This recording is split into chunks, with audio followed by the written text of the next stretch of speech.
Hello అందరూ ఎలా ఉన్నారు?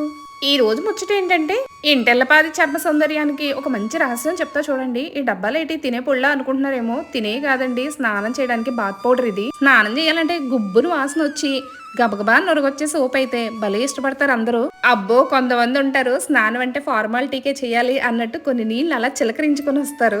రోజు స్నానం చేయాలా, కాస్త సెంటు కొట్టుకుంటే సరిపోదా అనే వాళ్ళు కూడా ఉన్నారండోయ్. స్నానానికి బాత్ పౌడర్ ఎలాగో స్నానం నీళ్ళల్లో కలుపుకోవడానికి ఇది ఒక పౌడర్ అనమాట. ఇది ఎలా చేసుకోవాలో చెప్తా చూడండి. పచ్చకర్పూరం కాస్తంత జవ్వాది వేసుకోవాలి, మంచి గుబాళింపు వస్తుంది. పచ్చకర్పూరం నీళ్ళల్లో కలుపుకోవడం వల్ల మనసు చాలా ప్రశాంతంగా ఉంటుంది. స్నానం చేసిన తర్వాత ఒక పాజిటివ్ వైబ్ ఉంటుంది అనమాట. అంతే కదండి, పచ్చకర్పూరంని జవ్వాది కూడా పూజల్లో ఎక్కువగా వాడతారు కదా.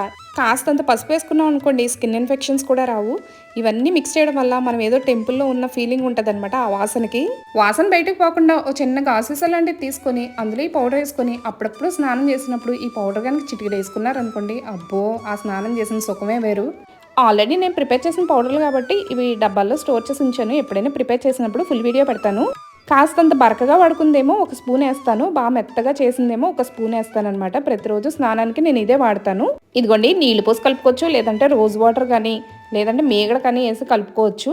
వాటర్లోకి ఏమో ఆ పౌడర్ని ఒంటికి రుద్దుకోవడానికేమో ఈ పేస్ట్.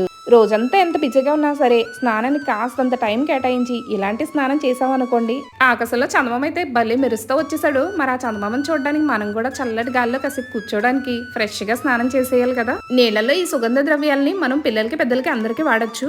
ఒక్కసారిగానే ఇలా స్నానం చేసి చూడండి, భలే ఇష్టపడతారు అందరూ. ఈ స్నానం ఎంత ప్రత్యేకమైందో ఇలా స్నానం చేసిన వాళ్ళకే తెలుస్తుంది. సో ఒకసారి ట్రై చేసి చూడండి. ఆఫీస్లో పోయే వాళ్ళు ఎలా స్నానం చేశారనుకోండి, డే అంతా కూడా ఫ్రెష్ ఫీలింగ్ ఉంటుంది. ఒంటినైతే శుభ్రం చేసుకున్నాం, మరి మనసును కూడా శుభ్రం చేసుకోవాలి కదా. కాస్తంత ప్రశాంతంగా ఉండడం కోసం ఇలా డివోషనల్ గా. మరి నేను చెప్పిన ముచ్చట్లయితే మీకు నచ్చాయి అనుకుంటున్నాను. నచ్చితే లైక్ చేయండి, వీడియోపై మీ అభిప్రాయాలు కామెంట్ చేయండి, మరి ఛానల్ని సబ్స్క్రైబ్ చేసుకోవడం మర్చిపోకండి.